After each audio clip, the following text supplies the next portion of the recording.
Vamos a hacer la Semana de México, pero la Semana de México está verdaderamente de mírame y no me toques.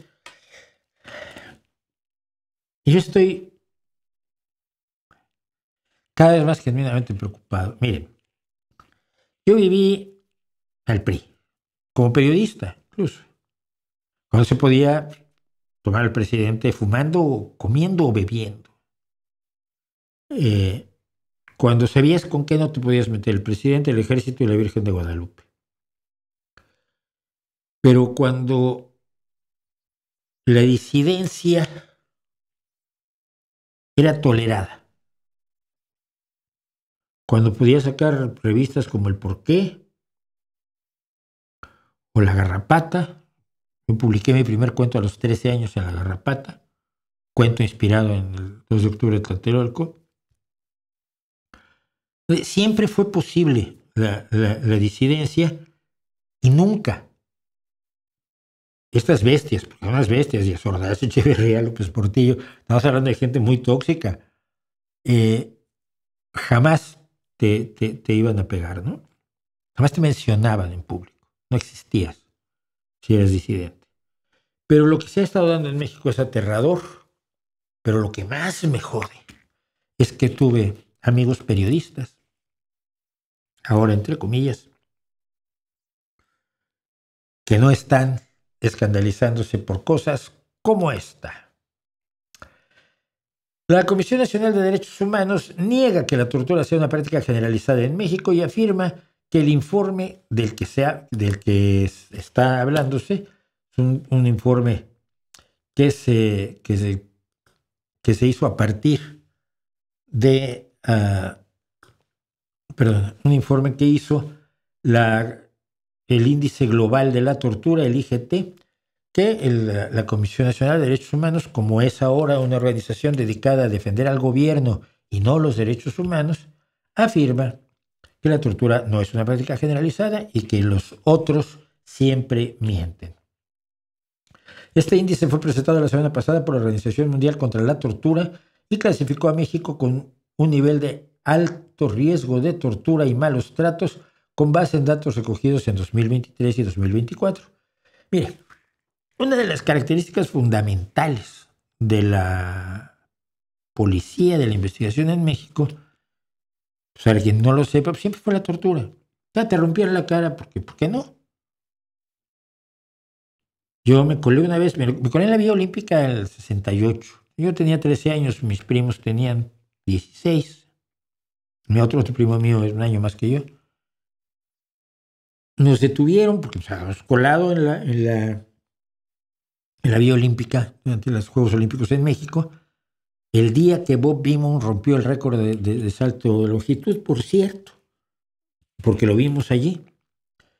Y entonces, pues el que nos detuvo, que era encargado de la seguridad, nos pegó nomás porque pues, había que pegar. ¿Por qué no? O sea, no bastaba decirnos, chicos, hicieron esto muy mal, los vamos a echar de aquí, o... No. Tenía que darnos un puñetazo o dos a cada uno. Porque así demostraba su superioridad, ¿no? Siempre que te detenían, te pegaban. Si te detenían por motivos políticos, ya la cosa era más grave, porque iba a ser la tortura de verdad. México practicó sistemáticamente la tortura, sobre todo contra la disidencia política, pero también como forma de investigación policíaca. Nunca hubo una real investigación policíaca. Creo que la única investigación policíaca última que hubo seria en México fue la del un asesino en serie que hubo. Y la de Trotsky, bueno, porque el asesinato de Trotsky ponía en una situación terrible a México. Pero de ahí en fuera, las investigaciones policiales eran poquitas. Elegían que eras culpable, te rompían la cara hasta que confesabas lo que fuera. Y entonces, pues ya que la habías confesado, pues ya te ibas a la cárcel y ya, luego, cuando acabara tu condena, te soltaban. Las cárceles siempre han estado llenas de inocentes en México. Siempre han estado llenas de inocentes. Y todos los gobiernos lo han sabido, ¿no? Yo nunca tuve abogado, porque nunca tuve problemas legales en México. Pero en una revista tenía un compañero que era abogado, y un abogado muy famoso, hijo de un abogado muy famoso, y abogado y periodista mexicano muy, muy famoso. No, ni su nombre digo. Y un día le dije, oye, pues si un día necesito un abogado, te aviso, te llamo a ti. Sí, hombre, Mauricio, cuenta con ello, yo encantado de la vida. Y le digo, bueno, dice, te voy a dar tu primer consejo. Le digo, sí, dígame, licenciado, señor, mi abogado, si te detienen por algo, confiesa. Yo lo miré y le dije, ¿cómo que confiesa? Mira, vas a confesar de todos modos, ahórrate la paliza.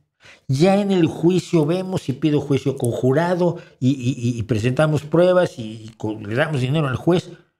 Pero cuando te haya detenido la policía, confiesa, firma la confesión que sea. ¿Tú clavaste a Cristo en la cruz? Sí. ¿Mataste a Kennedy? Sí. ¿A Álvaro Obregón? También. ¿Tú eras el iceberg que hundió el Titanic? Sí. Porque si no te van a romper la cara, te van a torturar hasta que confieses. Ahórrate el mal trago. Yo lo veía y decía, este desgraciado me está hablando en serio. Bueno. Termina la época del PRI y del PAN y se supone que termina la tortura en México y no termina. ¿Por qué? Porque son los mismos, es la misma policía, es el mismo ejército, son los mismos policías que dejaron de ser la Policía Judicial Federal para pasar a ser la Guardia Nacional. Da exactamente igual.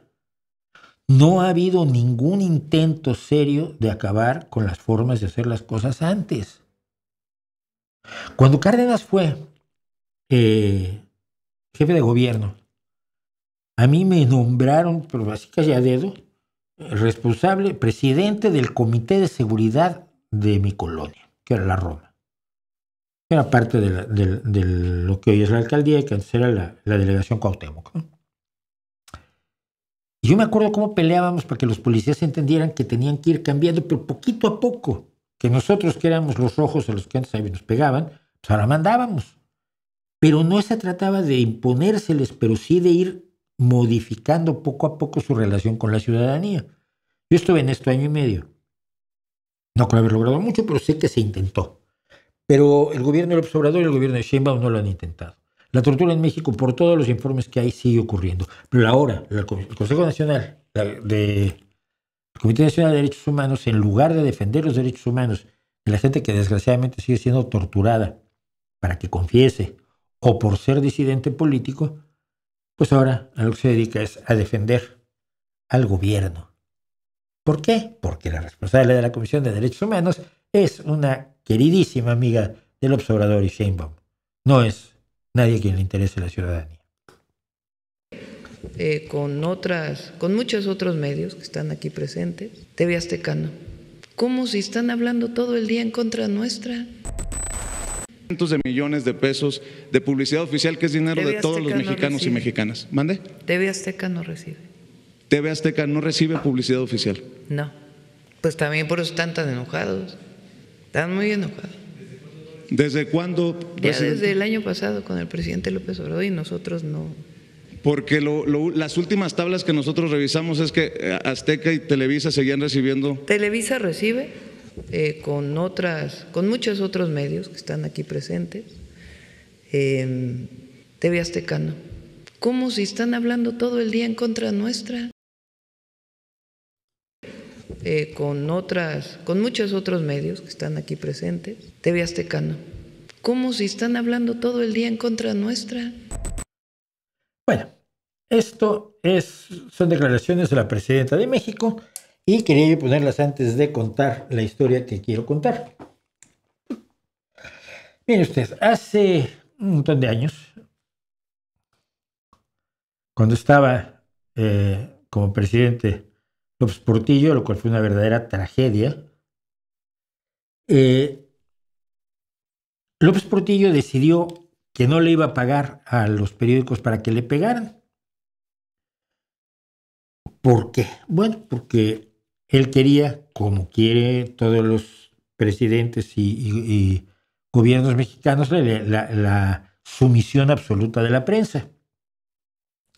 Y entonces, una de las cosas que sostienen a la prensa en muchos países, y en México señaladamente, es la publicidad oficial. Entonces, la publicidad oficial siempre se ha usado como medio de coaccionar a la prensa.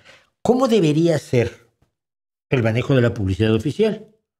Pues mira, contratas los anuncios según el medio para llegar a la gente a la que necesitas llegar para decirle que la Comisión Federal de Electricidad está haciendo esto, o para decirle que la Compañía Nacional del Maíz va a hacer tal cosa y va a bajar el precio de la tortilla, o para informar que tal carretera va a poner en comunicación a 2 poblados que están aisladísimos.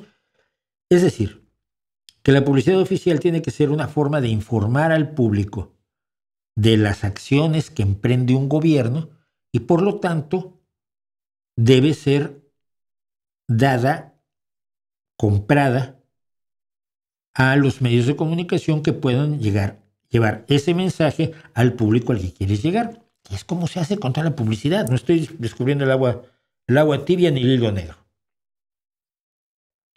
Debería haber organismos fiscalizadores que impidieran precisamente lo que hizo López Portillo, dejarle de dar publicidad oficial a los medios disidentes para doblegarlos económicamente, porque la publicidad oficial es enormemente poderosa. Es poderosísima, son millones y millones y millones y millones de pesos de todas las dependencias oficiales, porque todas las dependencias, secretarías, comisiones, comités, organizaciones, Pemex, Pimix, Pumix, Pamix, todos, organismos descentralizados, municipios, gobiernos, secretarías dentro de los gobiernos, etcétera, todos tienen un presupuesto publicitario y se usa discrecionalmente. Y no debería. Fue el 17 de junio de 1982 cuando López Portillo respondió: una empresa mercantil organizada como negocio tiene derecho a que el Estado le dé publicidad para que sistemáticamente se le oponga. Pues dijo López Portillo que no, y que no pagaba para que le pegaran. Y esto llevó a una serie de crisis dentro del periodismo mexicano, ¿no? y que venía ya de la relación aterradora de Echeverría con Excelsior, que finalmente destruyó Excelsior, y sacó de Excelsior a su director y a la gente que luego posteriormente haría tanto Proceso como Uno más Uno y La Jornada. Bueno, cuando nosotros éramos jóvenes e indocumentados, esto nos pareció un escándalo, que se atreviera el gobierno a decir abiertamente que estaba utilizando la publicidad para premiar o castigar a amigos y enemigos, a leales y adversarios, a críticos y a panegiristas. El escándalo fue tal que desde las discusiones de la Ley General de Comunicación Social en 2015, antes del López Obrador, hubo un esfuerzo para regular la publicidad oficial. Y muchas organizaciones no gubernamentales y muchos legisladores, inclusive unos de Morena, recordaron esta frase de no te pago para que me pegues, diciendo que era un absoluto escándalo. ¿Cómo era posible? ¿Cómo era posible que López Portillo hubiera hecho esa barbaridad? Muchos de los que estuvieron conmigo, escandalizados por aquello, cuando éramos muy jovencitos, estamos hablando de 1982, yo tenía 27 añitos. No, 32 añitos. No, 27 años. Soy del 55. 85 tenía 30. 27 en el 82, pero ya era periodista. Y a modo nos pareció muy mal. Y durante años hemos usado esa frase como como un señalamiento a lo perverso de que la publicidad oficial mexicana se utilice para premiar leales y atacar desleales. Y esos mismos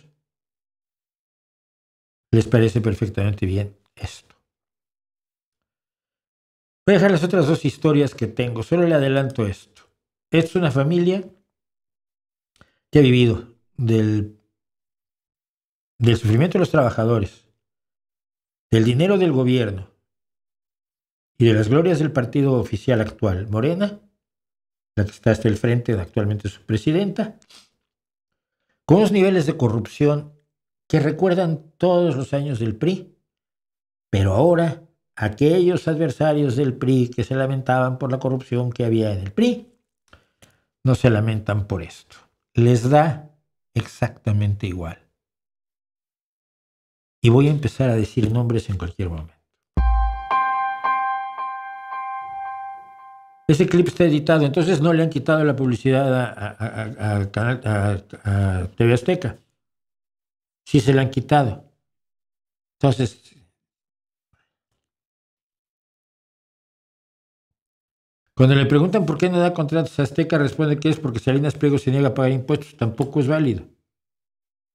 El hecho de que el dueño no esté pagando impuestos tiene mecanismos legales para llevarse a cabo y ninguno de esos mecanismos legales implica el castigo por medio de la publicidad oficial. No. Ten mucho cuidado.